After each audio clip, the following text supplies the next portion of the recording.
The goal against Liverpool wasn't just a detail in a big match. It was the moment Chelsea realized, almost brutally, that an 18-year-old kid was solving exactly the type of game the club had been losing for years. It wasn't the dribble, the composure, or the finish in the 95th minute that shocked people. It was the contrast. On one side, a multi-million-pound squad built to regain greatness. On the other, a teenager who had just arrived, taking on a responsibility no one else seemed capable of carrying. And it's precisely this contrast that shapes the thesis of this video. Because when Estevão decides a match of this size, he isn't just showing talent. He's exposing how dependent Chelsea have become on someone who, in theory, should be protected, developed, and polished with time and care. But that didn't happen. From the moment he arrived, he became urgency. He became the immediate solution.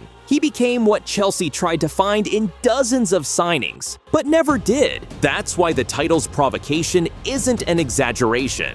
Chelsea need Estevão more than Estevão needs Chelsea. To understand how this dependence formed so quickly, and why it says more about the state of the club than about the kid himself, we need to look at Estevão's development, the unusual mental foundation that shaped this kind of player, and the creative void Chelsea failed to fill until he arrived. To understand why Estevão adapted to European football so quickly, you need to look at the structure that shaped the way he competes. He grew up in a stable, disciplined environment with little room for distractions, which made him develop a rare trait among young players: emotional control under pressure. This didn't appear as a consequence of success. It appeared before it. Coaches who worked with him from childhood describe a pattern that repeated constantly. Estevão made decisions with unusual speed and clarity for his age.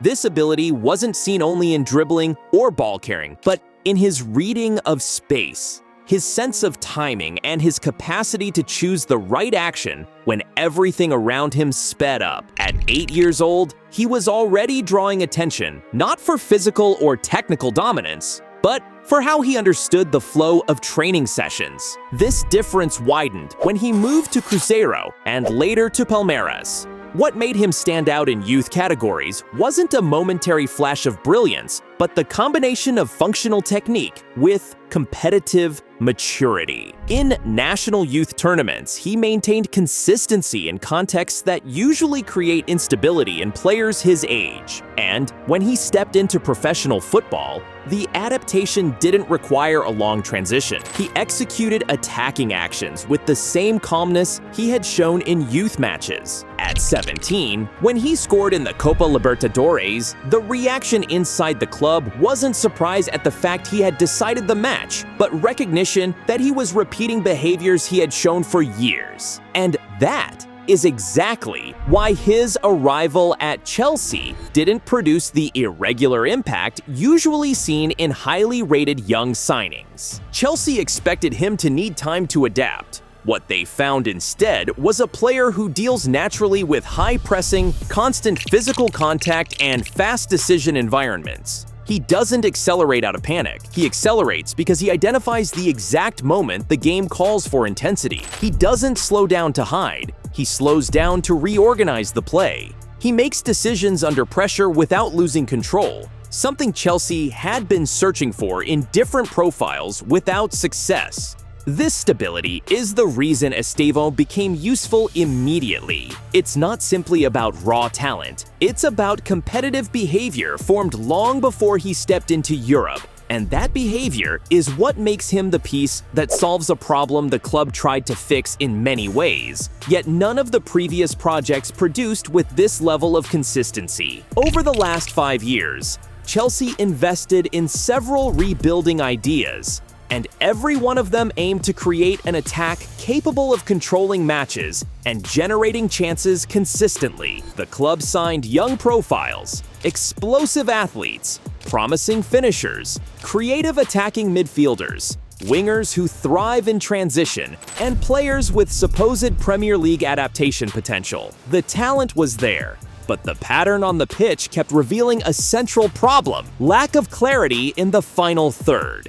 Chelsea circulated the ball with volume, but rarely transformed it into actions that genuinely disorganized defenses. They created phases of territorial dominance without the constant threat needed to force adjustments. And, above all, they relied too heavily on isolated individual moments, which didn't always come. This pattern stayed the same under different managers with different systems, which shows the issue wasn't only tactical, it was structural. When we analyze the attempted solutions, the sequence becomes obvious. Raheem Sterling arrived to be an immediate reference, but couldn't maintain stable output. Mykhailo Mudryk offered speed and ball carrying, but depends on open space, and still hasn't developed the rhythm needed to perform consistently in tighter areas. Christopher Nkunku provided intelligence and execution, but recurring injuries prevented him from becoming a reliable piece in the system, and others, like Madueke, Chukwuemeka, and Angelo,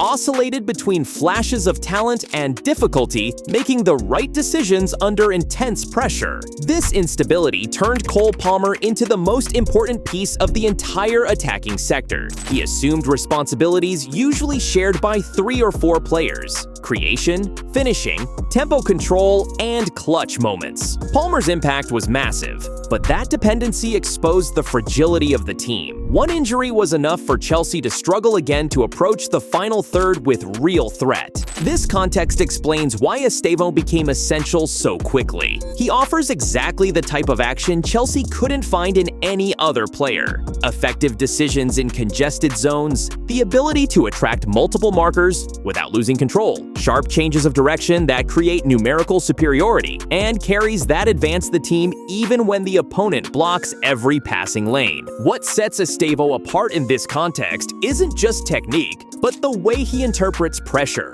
He makes attacking decisions with objectivity even when the marking is intense. He keeps precision in tight spaces, something Chelsea had failed to reproduce consistently. And above all, he creates advantage without relying on long transitions or preset patterns of play. While the club kept searching for collective progression, he delivers functional and immediate progression. This type of resource is rare in the Premier League. The league is defined by intensity, physicality, and very little time to think, and most young players fluctuate or lose confidence as they face physical match after physical match. In Estevão's case, that variation never appeared. He displayed stable behavior from his very first minutes, whether coming off the bench to change the rhythm of a game or starting against well-structured defenses. This consistency changed the dynamics of the attack. With Estevão, Chelsea stopped depending solely on long spells of possession to create chances and started having a player capable of producing disorganization instantly. That opened space for Palmer, reduced the predictability of the attack, and added depth in moments when the team usually became static. In short, Chelsea invested in many promising players, but none of them delivered the specific set of actions Estevão provides: advantage in tight spaces, decision-making under pressure, and immediate impact against compact defenses. He fills a gap the club had carried for years, and that is the foundation of the dependency this video is analyzing. The first real sign that Estevão was ready to influence high-level matches came even before he wore a Chelsea shirt. In the 2025 Club World Cup, when Palmeiras and Chelsea faced each other, the game had European knockout intensity. Chelsea's defense pressed high, forced physical duels, and tried to reduce space in the final third. Estevão responded naturally. He controlled difficult balls, escaped lateral pressure, and found advantages in tight zones, exactly where Chelsea pride themselves on being aggressive. The goal he scored was the perfect summary of his skill set: quick turn, firm carry, precise finish. It wasn't an isolated moment. It was a clear indication that his transition to European football wouldn't require a long adaptation. Months later, already wearing blue, his Champions League debut against Ajax showed the same composure in an even more demanding context. Ajax used man-marking in his area, trying to limit his ability to receive facing forward. Even so, within minutes, Estevão spotted a positional mistake. attacked the gap between fullback and center back, and forced a move that resulted in a penalty. The relevant detail wasn't just that he won the penalty, it was the fact he took responsibility for the kick. Players his age, especially new signings, usually step aside in situations like that, but he took it, scored it, and carried on. From there, he stayed active between the lines, speeding up play when Chelsea needed it, and combining fluidly with Palmer and Enzo Fernandez. The number of touches he received in advanced zones reflected the confidence the team placed in him, even in one of the most hostile environments of the competition. A few days later, against West Ham, came the clearest early example of how he changes the functioning of Chelsea's attack in Premier League matches. That night, Chelsea struggled to transform possession into real chances. Estevão started the match, and across the 90 minutes, was responsible for a large share of the actions that broke through West Ham's defensive block. His assist to Enzo Fernandez showed elite reading. He waited for the midfielder's movement, calculated the pass between two defenders, and executed with perfect timing and weight. Beyond that, he won every dribble he attempted, something extremely rare for a player newly introduced to the league's rhythm. His passing in the final third remained accurate, and his movement opened space for Palmer to operate with more freedom. But the match that crystallized his importance came against Liverpool. Chelsea had created volume but struggled to turn territorial control into real threat. Liverpool stayed disciplined, closing central lanes and forcing Chelsea to circulate the ball wide. Estevão, however, attacked pressure zones where Chelsea usually avoid individual decisions. When he received the ball near the end, he noticed a brief hesitation in Liverpool's recovery. And that small window was enough for him to drive forward, adjust his body, and finish into the corner. The goal in the 95th minute wasn't decisive only because of the score.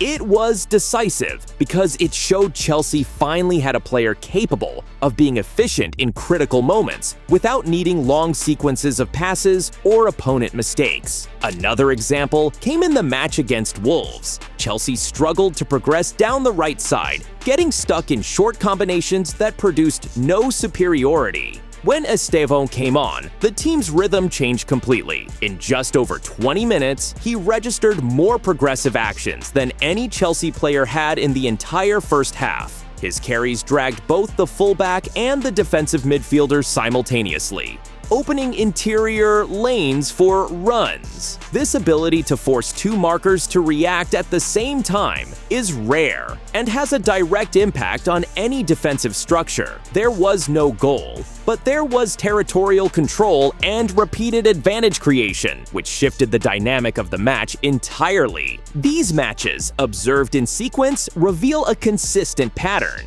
Estevão influences the team's behavior, not just its statistics. He forces opponents to change decisions, alters the positioning of teammates, accelerates short transitions, and brings clarity to moments where Chelsea usually hesitate. What Estevão represents for Chelsea becomes even clearer when you look at the role he already assumed with the Brazilian national team. This isn't about comparing club and country, but about understanding how the international environment confirmed the same traits he showed in the Premier League. In his first matches for Brazil, Estevão averaged a goal every 90-something minutes, a rate equivalent to Pelé's early numbers and higher than Ronaldo and Neymar at the same stage. These numbers aren't used to compare eras, but to show how his impact appeared with unusual consistency. The national team is usually a hostile environment for young players. Tighter marking, less time on the ball, heavier public pressure. He handled all of that with almost no drop in performance.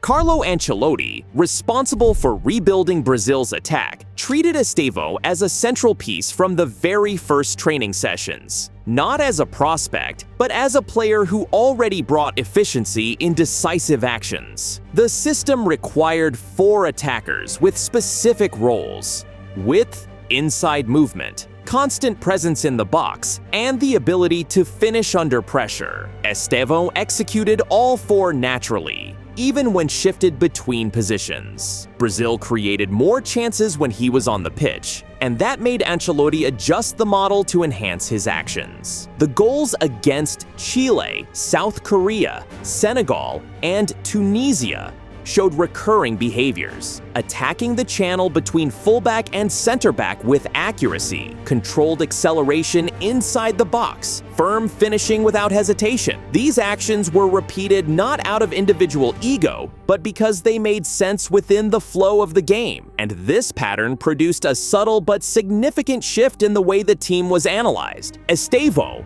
stopped being seen as an option and became an essential component of the offensive system. The expression Estevão plus 10 began as an exaggeration and slowly became more accepted because it reflected the consistency of his contributions. This weight in the national team directly affects how he is perceived inside Chelsea. Players who take responsibility in major national teams are immediately evaluated differently by their clubs. In the end, everything Estevão has done, whether for Chelsea, in the Champions League, in the Premier League, or with the national team, reveals a simple difference. He operates with stability in any context. Chelsea don't. When he's on the pitch, the team finds solutions that do not appear with anyone else. When he is absent, the same problems that have been accumulating over the past years are exposed again with the same ease as before. That is what supports the thesis from the very first minute. Estevão does not need Chelsea to maintain this level.